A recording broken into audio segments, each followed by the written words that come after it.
The person standing on the political podium thinks that he's speaking to gullible masses who are not critical thinkers. So let me just throw anything to them. They will swallow the hook, line, and sinker. But if you look at politics in 2024, the narrative is changing. Why? Because the youth are consuming information and they are becoming very critical. So my focus has always been, let us spend much time to educate young people to understand politics, the ethics of it, leadership, and governance. If we understand some of these things, we'll be able to disentangle emotion from politics. But unfortunately, most of the young people have invested emotions into politics. Once you invest emotions into something, wisdom will be missing. So instead of investing emotions, we need to invest wisdom. If you invest wisdom, that will give you the upper hand to ask all the relevant critical questions. You see, Rollins made quite a profound statement. He said that it doesn't matter who becomes president. You can even go to the devil's den and bring the devil as president. If he has critical people in the country who will hold him accountable, the devil cannot click to his devilish best. He will rather do what the people want him to do. And if we take the space to educate people to understand politics, I may be NDC, I may be MPP, but it doesn't matter who is president. If the person goes wrong, I will go after that person. So the person sitting there will be very much aware that I don't have gullible masses. Because why do people resign elsewhere in the state? Yeah.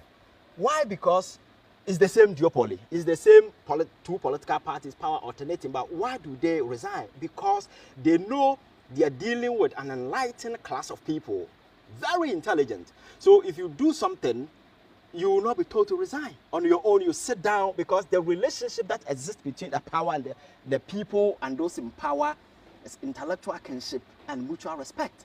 So once you go off, you know that you have to resign. But in our case, the people out there know they are ruling fools and they are emotionally charged. When the issue comes, they will not look at the issue.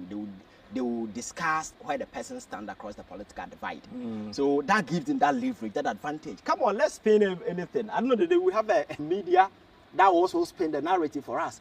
So that is the difference. But if we take education to a certain level where people understand politics, where people understand issue of governance, at the end of the day, they will go after whoever that is there as president. It doesn't matter which political party he belongs to. And I think that is my vision, that is the plan. When we get there, trust me, we will have good governance, because the system will force whoever out there How do we get there? Are there specific things we're supposed to do to get there? Yes, I think we are getting there through this advocacy, through this political education, because you've been around for quite a while. If I ask you that politics as it used to be 30 years ago is different from politics today. Today you see a lot of young people moving into the political landscape. Politics used to be a preserve of the aged. Few people in fancy code who think they've been to A-class schools and politics is for them. We don't question them, but today it's changing. So over the years, they've used poverty as a tool. Poverty has been used as a tool to cow the people into subjugation. Because you are poor, you can't challenge your boss. Once you challenge him, you whatever incentives or whatever goodies that you get from him, the person will cut it. Yeah. So at the end of the day, you become impoverished. Yeah. And if you look around Africa, the blueprint is the same. It's the same blueprint. Impoverish the people, make poverty a potent political tool so that you can control them. So that has been the narrative. It's the reason why they don't want to create incentive for young people to take advantage. If you go to America, you see, they've deliberately opened the border. People are going in because the average age in America, I think the last time I checked, was around 43 years. 43 years, your contribution to the economy cannot be sustainable. So they want young people. So you often hear people walking all the way from Mexico, from Brazil to America. If somebody can have the strength, the fortitude, and the energy to walk on foot to US, from Mexico, Guatemala, wherever, it means that person has strength to go and work. And these are people, they are getting to the country to go and work for them. Fortunately for us, Africa, we have young people in abundance, but we don't. So that's why our young people are now leaving? Leaving. Because America is a very welcoming place for them now. Yes, because the system is such that America economy is debt economy. Every single person living in America is in debt. Either mortgage, you are paying the mortgage, either you are paying a car loan.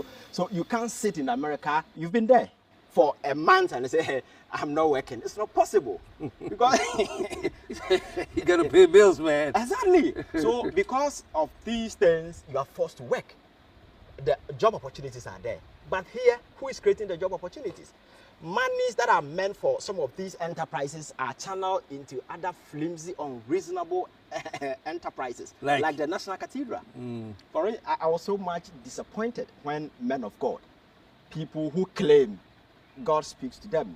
If you follow God, I like how you put it. People who claim that God speaks to them. Yes, continue. Because if you follow God, and you'll be bereft of everything, wisdom is something that you can go home with. You have wisdom in abundance if truly you are in touch with God.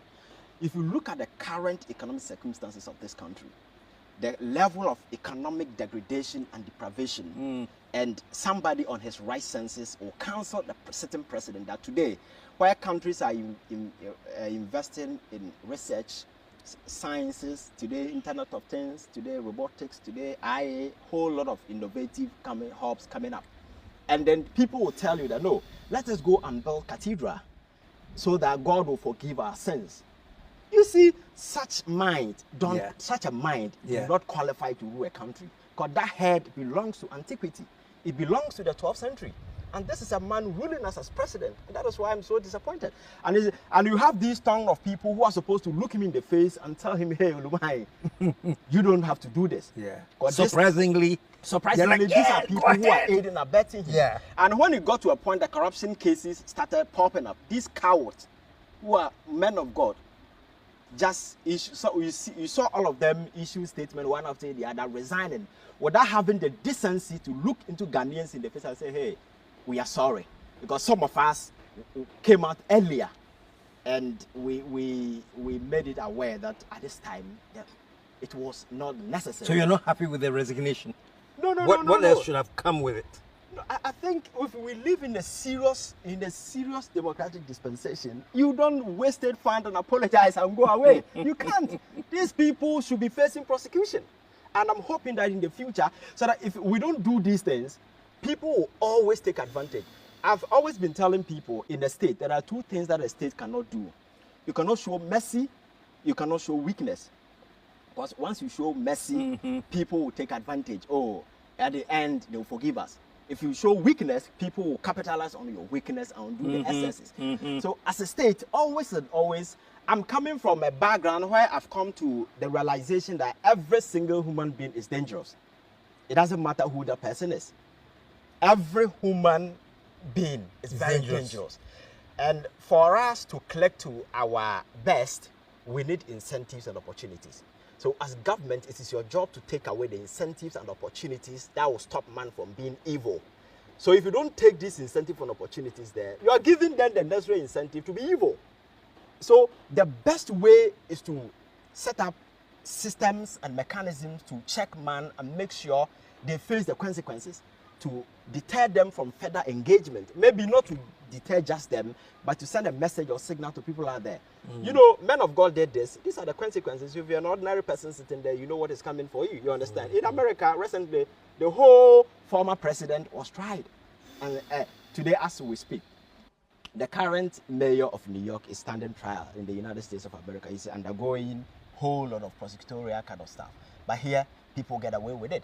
Cecilia Dapa was caught pants down with over $1 million in her room. The president was the first person to come out to say, oh, my dear Cecilia, I know eventually you'll be cleared. Do you know what that means? We are practicing an executive system of government where the president wields an enormous power.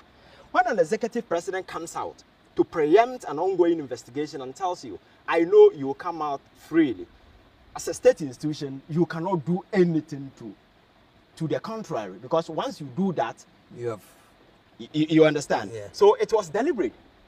So I think we are here because of some of these things. We don't hold people accountable.